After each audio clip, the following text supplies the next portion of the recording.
Naghahanap ka ba ng bahay bakasyonan dito sa Baguio na 3 bedrooms at merong overlooking view? At pwede mo rin itong ipaupahan, magkaroon ka ng income generating. Ito ang isang bedroom na pwedeng pang kids kung pang personal nyong gagamitin. At dito naman ang isang bedroom din. Ayan. Kita natin, quality yung finish niya. Actually, Korean homes ito. Yung mga materials niya ay galing sa Korea. So, ito ang common toilet and bath. Ayan, ang luwang, ang space. Tapos, ito yung living room niya. Ayan. Doon, meron yung balcony. Balikan natin mamaya. Tapos, dito, ito yung master's bedroom. Sarap ng feeling. Tapos, doon, merong overlooking view. Dito rin sa makikita mo talagang pine trees. May view foggy ngayon dito. And then dito yung master's toilet and bath. Meron na siyang hot and cold. Yung ganda, ang luwang. Then ito yung cabinet niya. Ganda ng pagkagawa. So tingnan natin ngayon dito sa may balcony.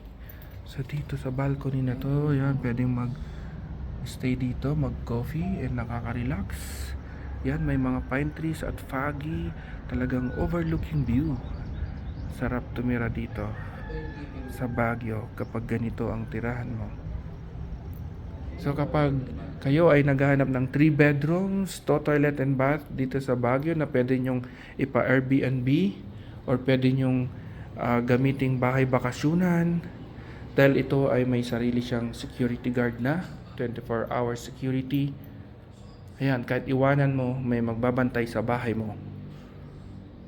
So kung ipapa-Airbnb mo naman, meron na pong magmamanage nito at hindi mo na problemahin kung sino pang magmamanage. Kaya ayan, ang ganda. Ganda ng quality ang finish. Ang sarap tumira sa pag ganito ang bahay mo. So, tawag ka na at para makita mo ng actual itong property na to. Dito lamang po ito sa along Suello Village.